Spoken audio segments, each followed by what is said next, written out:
Today, yan po yung igugulay ko guys. Fresh na fresh, galing po sa bukid. Yan po, fresh na gulay. Pampahaba ng buhay. At pampaganda. Yan na po guys. Una sa lahat, kailangan muna natin magpakulo ng tubig. At saka, bigyan po natin ng luya at saka sili. Yan po guys. Ilagay na natin ang luya at ang sili. Yan po guys. At syempre, hindi po mawawala ang bagoong, boneless bagoong guys. Yan po guys. Yan. Ilagay po natin ang bagoong. Pampasarap. Habang habang hinihiwa ng kapatid ko ang gulay. Yan po, nagpakulo po tayo ng tubig. Yan na po guys. Yan po guys. Nakikita nyo, hinihiwa ng kapatid ko. Pati yung ampalaya guys. Inihiwa. Yan po. Hiwa-hiwa pa. Manipis lang guys para madaling maluto. Yan. Yan po guys. So, fresh na fresh po siya oh. Fresh na fresh galing po sa bukid.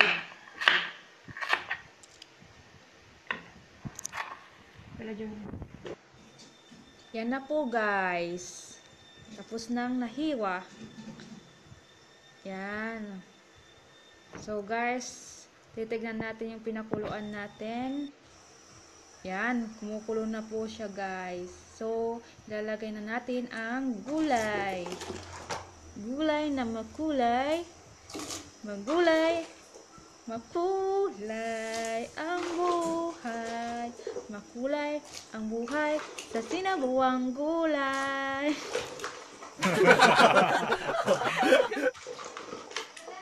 Yan po guys, ilagay po natin lahat ang kulay. Yan po, ilagay po natin.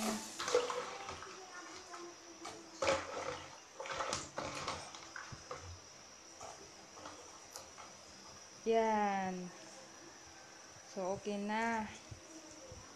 Then, next yung saluyot. Yan.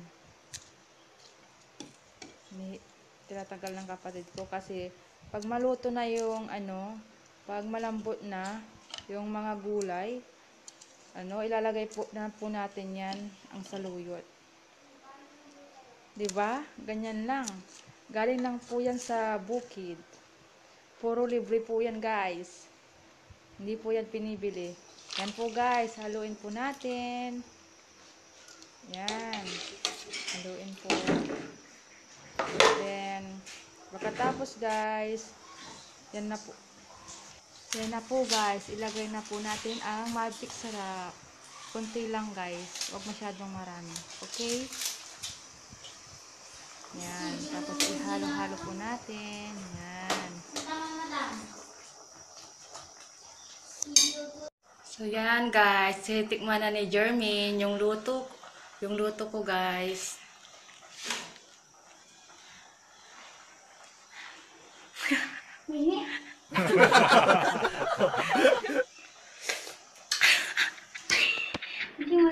Ang sarap na sister, okay na siya. Manghang siya sister. Ano masabi mo? So, napakagaling mo na magluto kaya pwede ka na mag-asawa. Hindi ka magkakalimutan. Ang sarap na siya guys, promise. Oh, so guys, ilalagay na din natin ang saluyot kasi luto na po siya. Malambot na. So ilagay natin ang saluyot na fresh galing sa bukid.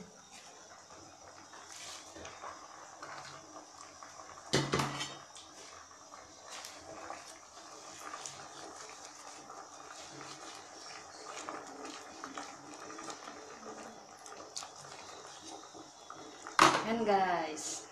Takpan na natin.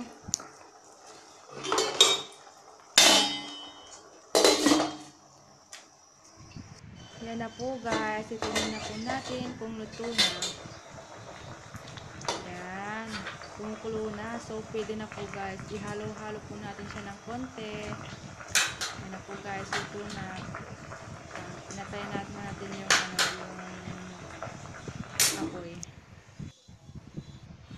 Yan na po guys. Luto na. Wow. Kainan na po guys. Kain na po tayo.